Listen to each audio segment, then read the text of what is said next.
Hello, everyone. So today we are very excited to share with you our new digital reading notebooks. So our digital reading notebooks should closely resemble the reading notebooks that we've used all year in the third grade.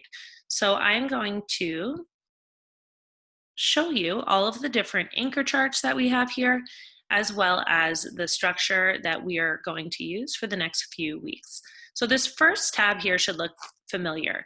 During independent reading, you can stop to jot about something that you found interesting, a prediction that you have, maybe a wondering or a question you'd like to ask, or perhaps you'd like to make a text-to-text or text-to-self, or even a text-to-world connection. So this first tab is the same one that we had in our reading notebooks in school. The next anchor chart, this anchor chart here, we also introduced in the beginning of the school year.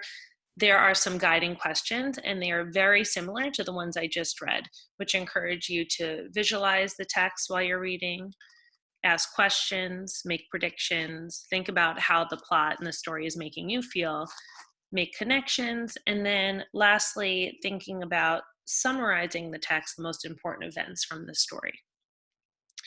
This reading response prompts anchor chart is new. However, you'll see a lot of the skills here are similar to what I just read.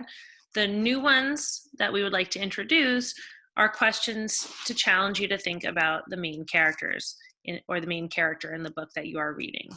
Can you identify a character trait and text evidence to support that trait? Can you think about how the character changes throughout the story? And then that will lead you to think about what the author is trying to teach you. What's the author's message? Or can you identify a universal theme in the book that you are reading? This is also a new anchor chart. However, Nicolette and I have used this during reading conferences to challenge you to think about how the story is organized.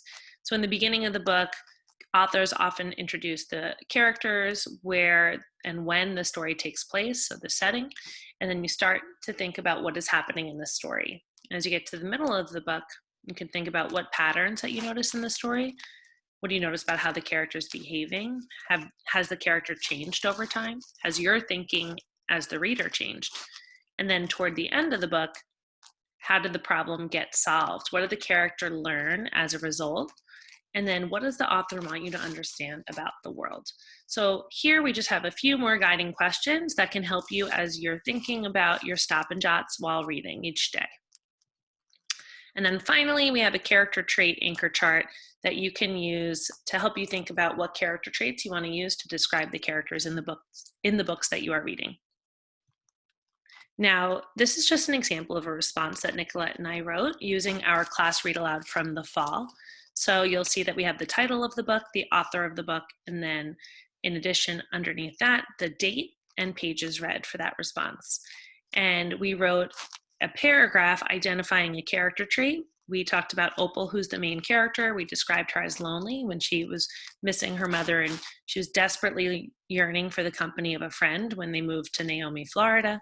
Talked a little bit about her relationship with her father, and then we talk about how she discovers this shabby dog in the grocery store that she names Winn-Dixie, and we begin to introduce a possible theme of the book, friendship.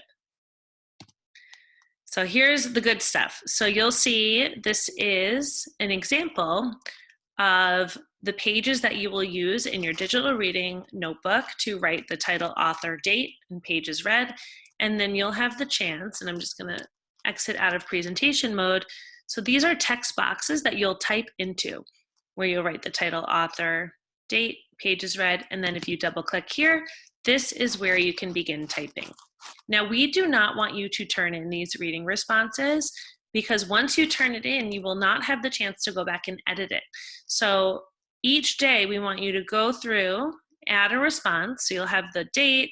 You'll notice on the left here, we made many, many pages for you. Every Friday, Nicolette and I are going to go through, and then we will provide feedback and comments for you in your reading response in your digital reading notebook. So you can use all these anchor charts in the beginning to help guide your thinking.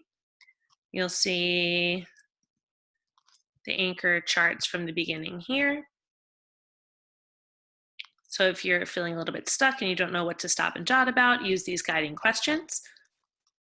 You can think about the character, the plot, you can think about themes, and then we are going to challenge you to write a response each day, and then we will read through them on Fridays and then give you some comments and some feedback about the books that you are reading. All right, have fun.